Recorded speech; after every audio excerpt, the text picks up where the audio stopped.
우리에게 주시는 하나님 말씀은 누가복음 17장 11절에서 19절입니다.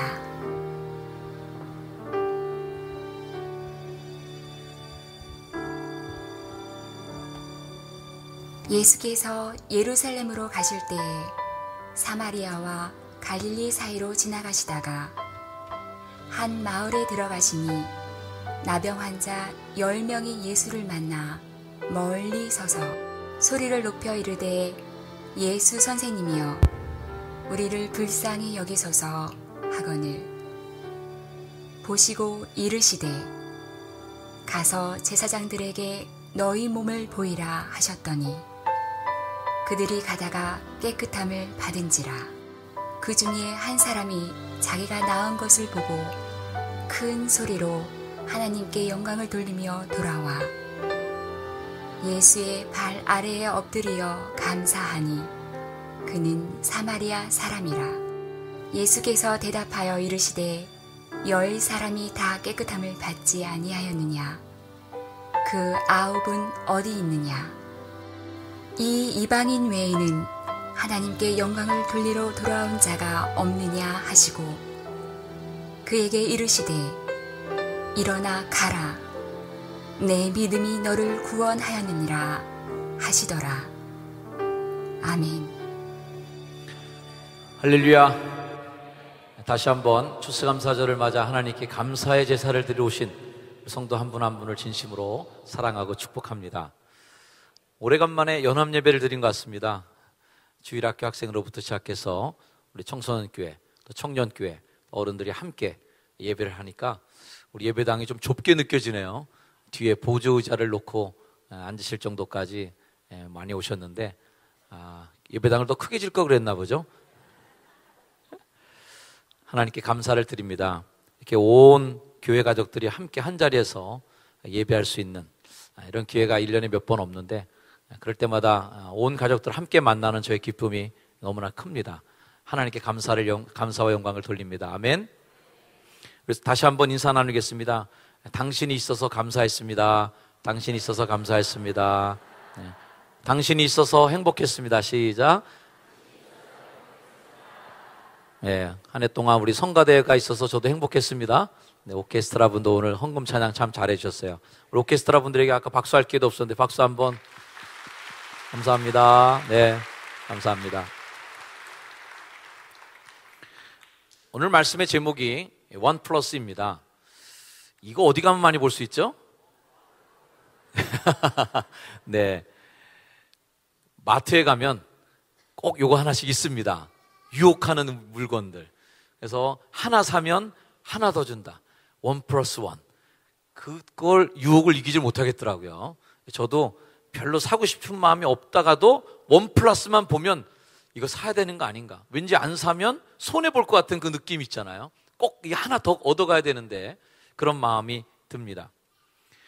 이 원 플러스 원이라는 그 전략이 마트에서 물건을 파는 아주 효과적인 전략으로 사용되고 있는데요. 우리의 인간적인 마음을 순간적으로 무너뜨리는 사지 말아야 돼, 절약해야 돼, 그 마음을 한순간에 무너뜨리는 원 플러스, 이 마음이 믿음에 있어서도 영적으로도 오늘 여러분들에게 하나 더해지는 하나님의 은혜와 축복이 있기를 주의로 축원합니다. 감사주일날 무슨 그 판매 전략 설교 제목이냐고 질문하실 분도 있을 겁니다. 한 번 더 외쳐보겠습니다. 하나 더! 하나 더! 얼마나 좋은 얘기입니까? 그죠? 뭔가 받았는데 하나 더! 그러면 얼마나 이게 남는 것 같고 가슴이 뿌듯한 것입니까? 설교의 결론부터 말씀드리자면 감사는 하나 더 더해지는 축복의 통로다. 아멘. 따라합시다. 감사는 하나 더 더해지는 축복의 통로다. 오늘 말씀에 10명의 나병 환자가 등장합니다. 나병 환자들은 사람이 사는 동네로부터 격리 수용됩니다. 전염성이 강한 질병이었기 때문에 사람 사는 곳으로부터 격리시키는 것은 당시 의료기술이 미약했던 그 시대의 가장 효과적인 예방이나 치료의 방법이었을 거예요. 레위기 13장 45절 말씀에 보면 나병 환자는 옷을 찢고 머리를 풀며 윗입술을 가리고 외치기를 부정하다 부정하다 이렇게 외치고 다녀야 됩니다. 저쪽에 사람이 오면 머리 풀어헤치고 옷 찢고 이런 모습을 보면 저 이상한 사람이네. 누구지? 그럴 때 자기 입술 이렇게 가리고 침도 튀면 안 되니까요. 그러면서 부정하다, 부정하다, 나는 더럽습니다, 나는 더럽습니다, 이렇게 외쳐야 되는 게 나병 환자의 서름입니다. 병 있는 날 동안은 늘 부정한 사람이에요. 그가 부정한 즉 혼자 살되. 슬프죠. 그가 병이 있은 즉 혼자 살되 진영 밖에서 살아야 된다. 사람들 사는 동네에서 뚝 떨어져서 진 밖에서, 성 밖에서밖에 살 수 없는 사람들이 나병 환자들입니다. 혼자 살기에 소외감과 고독감을 느낀 나병 환자들이 같은 병을 지닌 서로의 처지를 이해하면서 함께 생활했던 것은 쉽게 이해할 수가 있는 대목입니다. 자, 예루살렘으로 예수님이 향해 가시는 중에 나병 환자 10명과 맞닥뜨립니다. 11절 말씀에 보니까 예수께서 예루살렘으로 가실 때에 사마리아와 갈릴리 사이로 지나가시다가 한 마을에 들어가시니, 자, 이 대목은 어느 때에 생긴 사건이냐? 예수님이 예루살렘으로 갈 때에 생긴 사건입니다. 이 말은 예수님이 십자가를 향해서 구속사역의 정점을 향해서 한 걸음 한 걸음 내디딜 때 있었던 사건이라는 것이죠. 십자가라고 하는 하나의 지점을 놓고 꿋꿋하게 전진해가는 메시아적 예수님, 메시아의 사명을 엿보게 되는 대목입니다. 자, 구원 사역의 완성을 향해 나아가던 십자가로 가는 길에서 만났던 이 나병 환자들, 저주의 상징이고 저주받은 병, 천형. 성경에는 항상 강한 저주가 내릴 때 나병 환자가 되는 겁니다. 예수님의 구속에서 이 사역은 영적인 사역에만 한정되어 있질 않았어요. 영과 혼과 몸이 다 아우러져서 전인적인 건강을 이루어지는, 몽땅 다 건강해지는 것을 예수님은 꿈을 꾸시고 그렇게 사역하셨습니다. 영혼만이 아니라, 육체만이 아니라 영과 혼과 몸이 다 같이 건강해지는 삶. 할렐루야. 여러분들에게 그런 정말 전인적인 치유와 회복과 건강함이 있기를 주의로 축원합니다. 자, 먼저 1차로 10명의 나병 환자는 육체적 치료를 경험합니다. 몸이 났어요. 자, 13절 말씀해 보니까 나병 환자들이 소리를 지릅니다. 예수 선생님이여, 우리를 불쌍히 여기소서 하거늘 보시고 예수님 말씀하시기를 가서 제사장들에게 너희 몸을 보이라 하셨더니 그들이 가다가 깨끗함을 받은지라. 할렐루야. 나병 환자들이 깨끗함을 인정받는 과정은 바로 이렇습니다. 레위기의 말씀에 보면 나병 환자들이 자신의 병이 나았다는 걸 누구한테 인정받았냐면 제사장에게 인정받아야 됩니다. 레위기 14장 말씀이죠. 여호와께서 모세에게 말씀하여 이르시되 나병 환자가 정결하게 되는 날의 규례는 이러하니 곧 그 사람을 제사장에게로 데려갈 것이요, 제사장은 진영에 나가서 밖에 나가서 진찰해야죠. 진찰해보고 환자에게 있던 나병의 환부가 나았으면 그때의 치료 완쾌됨을 선언하는 것입니다. 제사장에게 보여야 되는 거죠. 자, 예수님께서 제사장에 가서 보여라 라고 하는 이 명령을 내린 것은 가서 깨끗하게 된 것을 인정받으라는 것입니다. 그런데 그 공인의 과정 속에 어떤 일이 있습니까? 오늘 성경 말씀을 그대로 보니까 그들이 어디서요? 가다가 깨끗함을 입었어요. 할렐루야. 이게 믿음이요 감사의 기적인 줄 믿습니다. 된 줄로 믿고 감사하는 마음이 여러분이 있길 주의 이름으로 축원합니다. 예수님 말씀을 그대로 믿고 병이 난 걸 자기가 확인하고 가는 길이 아니라 제사장에 가서 보이라, 그러니까 가서 보이는 중에 가는 길에 깨끗함을 받는 겁니다. 여기까지만 하면 아주 훌륭한 믿음의 사람을 볼 수 있습니다. 여기까지만 해도 보통 믿음이 아니에요. 여러분, 된 줄로 믿고 감사하는 분, 좋은 믿음의 소유자인 줄 믿습니다. 훌륭한 믿음이죠. 이렇게 해서 몸만 고쳐져도 야, 정말 그분에겐 기적이 일어났어, 대단한 일이 일어났어, 그 사람한테 기적이야, 깜짝 놀랄 일이 일어났어, 믿음으로 병을 고쳤어, 된 줄로 믿고 가다가 가는 길에 병이 났대. 이만큼만 해도 훌륭한 믿음의 소유자인 줄 믿습니다. 그러나 오늘 설교의 주제가 뭐예요? 원 플러스 하나 더 있다 이겁니다. 몸이 고쳐지고 뭔가 내 상황이 점점 좋아진 그 상황이 하나 있다는 것 말고도 하나가 더 있는 거예요. 이 비밀을 알아야 우리가 믿음 생활의 비밀을 안 사람들입니다. 할렐루야. 옆에 분에게 한번 인사해 주세요. 하나가 더 있는 걸 아십니까? 많은 사람들이 교회에 와서 이 하나만 얻고 가는 사람도 있어요. 예수 믿고 병 고치자, 예수 믿고 복 받자, 예수 믿고 뭐 마음도 편안해지자. 여기가 한계인 것처럼, 그래서 나병 환자들이 병이 다 나으니까 우와 낫네, 믿음으로 낫어, 예수님의 말씀만 믿고 가는 길에 병이 다 낫어, 행복하게 집으로 돌아가서 평생 잘 살고 잘 이렇게 하면 해피엔딩 끝난 거죠. 하지만 믿음은 1+1이 있습니다. 육신의 병을 고치고 나병을 고치고 그렇게 치료를 받은 육체의 건강함만 있는 게 아니라 그 육체의 건강함을 뛰어넘는 그 무엇, 그 하나가 더 있다는 거죠. 오늘 저는 이 1+1, 하나가 더해지는 것이 우리에게도 하나님에게도 있는 것을 여러분에게 말씀드리고 싶어요. 첫 번째 것은 우리가 하나 더해야 할 1+1입니다. 자, 우리가 기도도 합니다. 병 고쳐달라고. 예수 선생님이요, 나를 불쌍히 여기소서, 나를 고칠 수 있습니까? 당신은 나를 치유할 수 있습니다. 하나님께 간구하고 믿음으로 그 병을 고칠 수 있습니다.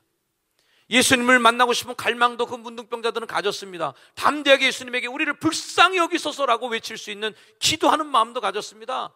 제사장에게 보이러 가는 순종의 믿음도 있었습니다. 이 정도만 해도 훌륭한 믿음이겠지만, 나무랄 데 없는 신앙인이겠지만, 여기에 하나만 더해진다면 얼마나 좋을까요? 그것은 바로 감사의 모습인 것입니다. 14절 말씀해 보니까 그들이 가다가 깨끗함을 받은지라, 나았어요. 그 중에 한 사람이 자기가 낳은 것을 보고 큰 소리로 하나님께 영광을 돌려 돌아와 예수의 발 앞에 엎드려 감사하니 그는 사마리아 사람이라. 할렐루야. 일상생활 속에서 우리가 똑같은 일을 경험해 볼 수 있는 장면이에요.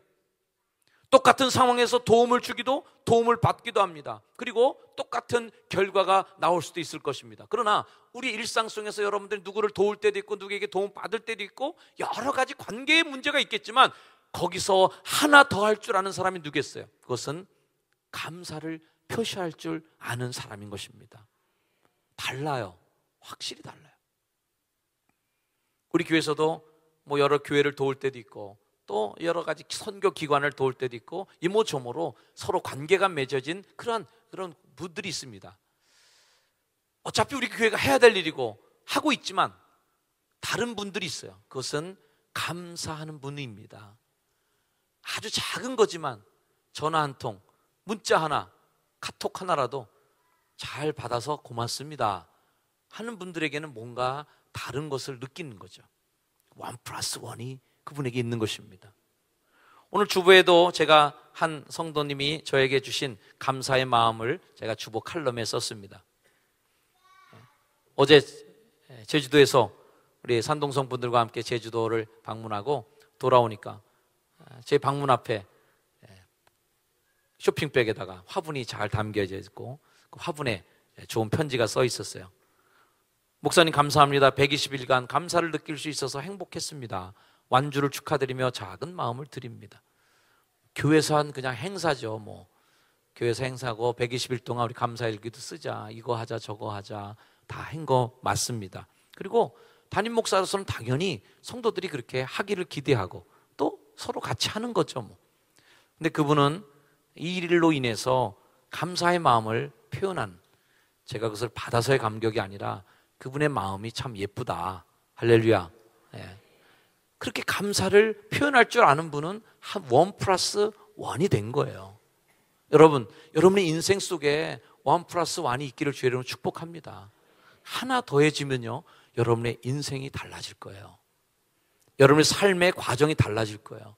특히 젊은이들, 여러분들이 1+1을 잘 실천하시면요, 어떤 일이든 간에 직장 상사에게나 여러분의 은사에게나 선생님에게, 친구들에게, 선배들에게 1+1, 내가 해야 될 하나 더하기, 감사의 마음을 표현할 줄 아는 사람이 된다면 여러분의 인생은 제가 장담합니다. 2배로 더 영향력을 가지는 사람이 될 줄로 확신합니다. 많은 사람들이 여러분을 도와줄 거예요. 그리고 그렇게 감사를 표현한 그분이 반드시 여러분을 또 도울 겁니다. 할렐루야. 이게 1+1의 힘이에요. 감사가 더해지는 힘인 것이죠. 셀 리더로서 당연히 셀원들을 도와주고 돕고 중보하며 기도하는 것은 당연한 일입니다. 그러나 그렇게 셀 리더가 해줄 때 그 셀 리더에게 감사한 마음을 표현할 줄 아는 거 1+1을 하는 사람이에요. 당연한 거예요. 하지만 그 당연한 것을 당연한 것으로 받지 않고 감사할 줄 아는 사람은 뭔가 다른 것입니다. 오늘 말씀은 아주 가시가 돋친, 저는 이 말씀을 가시가 완전히 돋아있는 나리선 독이 좀 들어있는 그러한 말이 하나 들어있다고 생각합니다. 그것은 뭐냐면 이 말씀이에요. 15절 말씀에 보니까 그 중에 한 사람이에요. 그 중에 한 사람은 누구예요? 사마리아 사람이었습니다. 굳이 얘기하지 않아도 될 건데 거기다 한마디 덧붙여서 그는 사마리아 사람이었다라고 붙입니다. 굳이 밝힐 필요가 없었는데 의도적으로 밝히는 것에는 의미가 들어있겠죠.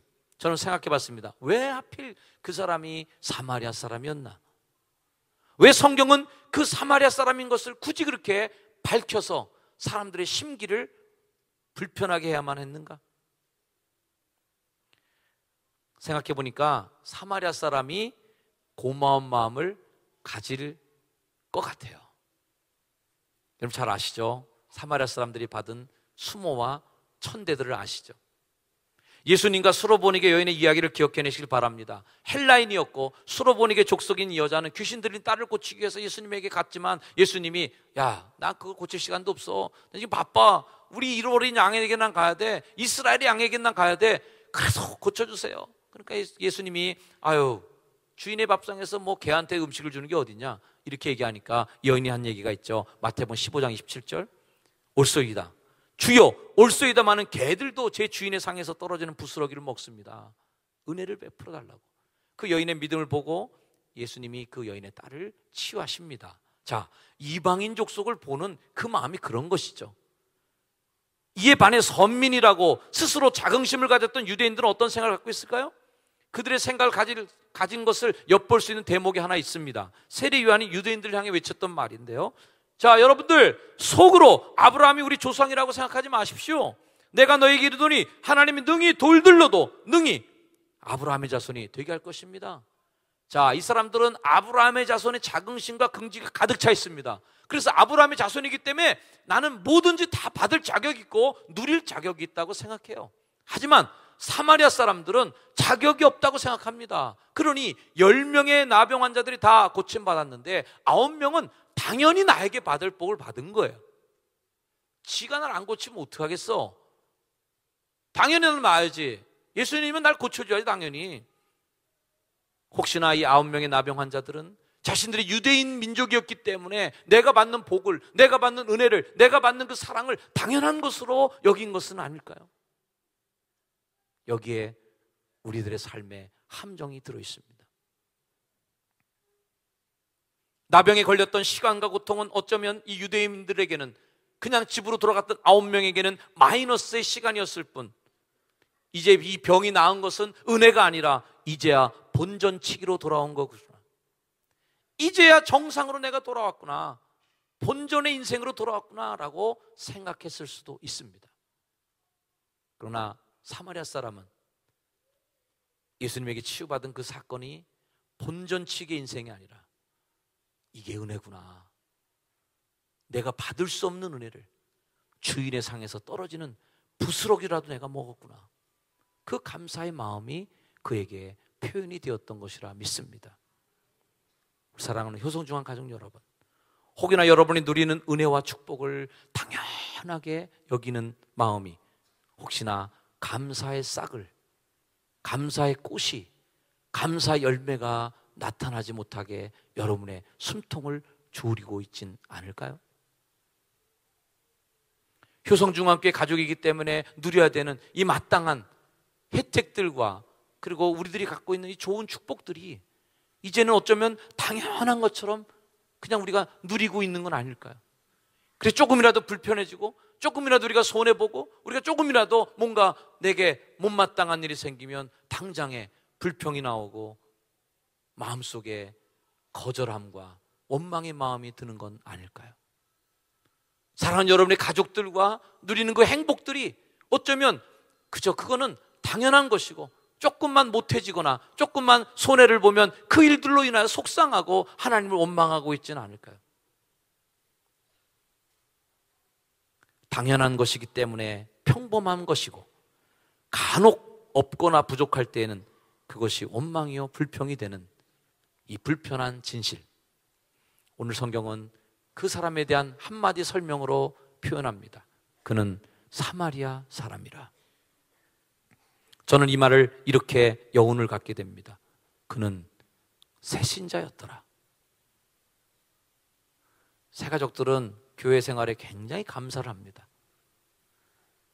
은혜를 받고 감사합니다. 근데 교회 생활을 오래 하거나 직분을 받고 오래 있다 보면 이 일이 감사가 아니죠. 이건 당연한 거고, 뭐 좀 안 되면 그게 불편하고 원망이요 불평이 되는 것이죠. 아니, 더 나아가서 이런 건 혹시 없을까요? 그는 불신자였더라. 예수 안 믿는 사람들은 오히려 하나님이 주시는 그런 일상적인 일에 감사하고 살고 있는데도 불구하고, 믿는 우리는 오히려 하나님이 내게 더 내가 기대하지 않았던, 내가 일하지도 않았고 내가 심지도 않았지만 뚝뚝 떨어뜨려주는 그 무엇, 뭔가 막 쏟아 부어주는 그 무엇이 없기에 감사의 마음이 닫혀버리고 있지는 않은가? 우리가 누리는 것들이 감사가 아니라 당연한 것이 될 때 우리는 자신도 모르게 불평쟁이, 원망쟁이, 감사가 메마른 각박하고 옹색한 화석과 같이 굳어진 바리새인 같은 신앙인이 되어 있을지 모릅니다. 성경은 이런 고백들로 가득 차 있습니다. 그리스도 예수 안에 있는 속량으로 말미암아 하나님의 은혜로 값없이 의롭다 하심을 얻은 자 되었다. 내가 믿보다 모든 사람이 받을 만한 이 말이요, 그리스도 예수께서 죄인을 구원하시려고 세상에 임하셨다 하였도다. 죄인 중에 내가 괴순이라. 이런 고백을 가지니까 감사하지 않을 수가 없는 거죠. 죄인 중에 괴수인데 하나님이 은혜 주신 거예요. 그러나 내가 나 된 것은 하나님의 은혜로 된 것이니 내게 주신 그의 은혜가 헛되지 아니하여 내가 모든 사도보다 더 많이 수고하였으나 내가 한 것이 아니요 나 오직 나와 함께 하신 하나님의 은혜로다. 내가 이렇게 교회 일을 많이 했는데, 내가 이렇게 교회 봉사를 많이 했는데 이게 왜 안 알아줄까 하는 것이 아니라, 그 일을 다 하고 나서도 이것은 내가 더 많이 수고했지만 내가 한 게 아니라 은혜로 했습니다. 이럴 때 감사가 나오지 않을까요? 이 마음이 없다면 감사 대신 원망이 생기지 않을까요? 주님은 지금도 우리에게 이렇게 물으실 것입니다. 10사람이 다 깨끗함을 받지 않았느냐? 그 9은 어디 있느냐? 90%는 다 어디 갔냐? 이곳에 모인 1000여 명이 넘는 우리 성도들이 계시지만 여러분들 다 오늘 감사의 마음을 표현한 거에 하나님이 기뻐 받으신 줄 믿습니다. 그러나 진심으로 하나님이 원하시는 것, 그 9은 어디 있을까? 정말 감사하고 사는 사람, 이방인 외에는 하나님께 영광을 돌리러 돌아온 자가 없느냐? 지금 내가 누리고 있는 것들을 하나님께 은혜로 고백하는 게 그게 감사가 아니겠습니까? 그래서 우리는 이렇게 고백을 하기도 합니다. 하나님, 나의 나 된 것은 다 하나님의 은혜입니다. 그래서 제가 오늘 여러분과 함께 찬양으로 고백하고 싶어요. 정말 나의 나 된 것이 하나님의 은혜요 축복인 것을 우리가 한번 같이 고백했으면 좋겠습니다. 제가 오늘 감사절을 맞이해서 연습했습니다.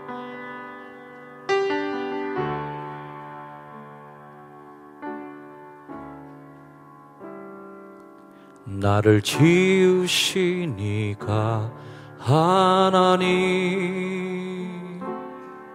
나를 부르신 이가 하나님, 나를 보내신 이도 하나님, 나의 나 된 것은 다 하나님 은혜라. 나의 달려갈 길 다가도록 나의